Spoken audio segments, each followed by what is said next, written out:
right? That everyone's done a hell of a job to keep this thing going.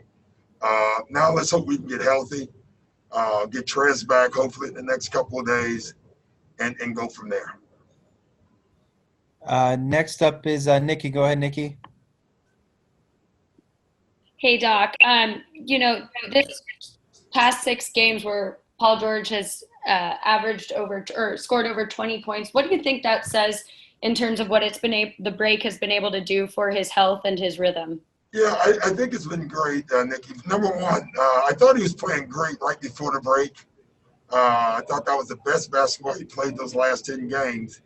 And then instead of taking off, he took his conditioning to another level. And you can see it in his play. Doc, next we're going to take a question from Brad Townsend right there with you in Orlando. I'm from Dallas, so I just want to ask you about your thoughts about facing Dallas in the first round. Not a lot. I mean, they're terrific. The best offensive team in history, right? And they have one of the young stars. They're a 2-star team, though. I mean, they do. Porzingis is playing great. I look at that, and that's a tough matchup in the first round. That's what it is. As a quick follow-up, how much of a jump do you have on the scouting? Because you mentioned the other day that you thought it might be Dallas. Well, I think they thought it was us too. So I don't know if either one of us had an advantage. We had to win tonight to secure that, So we've played each other, 3 times. We know each other. It's going to be a hell of a series. Andrew Greif is next. Go ahead, Andrew. Doc, all year, obviously the goal has been to get PG and Kawhi and some of these guys healthy to playoffs. Where would you assess these guys, kind of where they're at physically right now and where they're at in rhythm? I don't know rhythm-wise because we still, we just haven't had all our guys here. But physically, I think they're in great shape. Lou is rounding out. Got to get Pat Bear back, Shem back. But Kawhi and PG in particular, they're in great shape right now, and that's where we want it to be.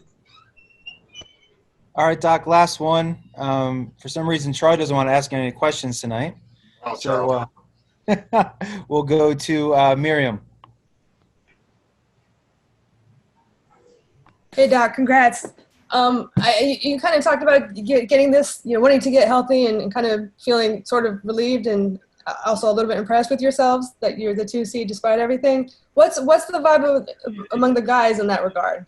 Are they? I don't. It's funny. Like I didn't mention that we secured the 2 seed. I don't think anybody in the locker room talked about it.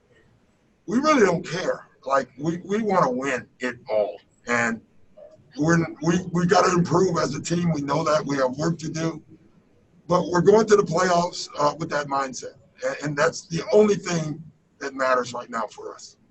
Cool. Great. We're going to get started with Tomer. Go ahead, Tomer. Hey, Luke, congrats on the win and securing the number 2 seed. At the beginning of the year, I mean, it seems like a while ago, you said this is probably your best chance to win a championship. Obviously, there's been a lot that's happened since then, but how do you feel like you guys have meshed since that time? And I guess your feelings on the team entering the playoffs now?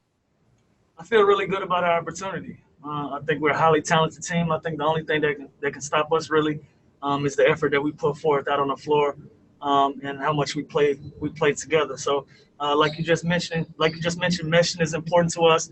Everybody being on the same accord on the offensive, defensive end. We understand that we're going to be our worst enemies when it comes down to that, and so we feel like we are in control of our destiny. So if everybody locks in, get on the same page, I really like our opportunity. Thanks, Tomer. Next up is Farbad. Go ahead, Farbad. Hey, Lou, just wanted to get your thoughts now that you know you're going to face the Mavericks in the first round, just what you think about that matchup. Luka's going to be a handful. Dallas plays extremely hard. Just saw these guys last week. Well-coached team. They're all going to be on one accord. They're going to play hard. For us, we just got to be on the same accord, like I just mentioned. But I feel really good about that matchup. It'll be highly entertaining. A lot of talented guys on the floor. I think the team that plays the hardest is going to win that series. Thomas, go ahead. Hey, Lou, I just wanted to kind of get your thoughts on obviously you guys are heading to the playoffs, but just what are your thoughts on the culmination of the season? Obviously, it's been a hard year, both personally and in terms of the league. What are your thoughts kind of as you all move to the playoffs? Are you relieved? Are you happy? Kind of how you feeling? Yeah, basketball trumps all. I think, in the environment that we're in, outside of the bubble, inside of the bubble, everything that's going on personally with everybody, everything that's going on inside of the bubble with the environment and just not having, the things that you're not used to. Basketball is the one common denominator for everybody that's in this bubble. So I'm sure everybody looks forward to continuing to play basketball, continue to compete at a high level, and so we look forward to the playoffs. Lou, that's it from us. Thank you. Have a great night. Good seeing you.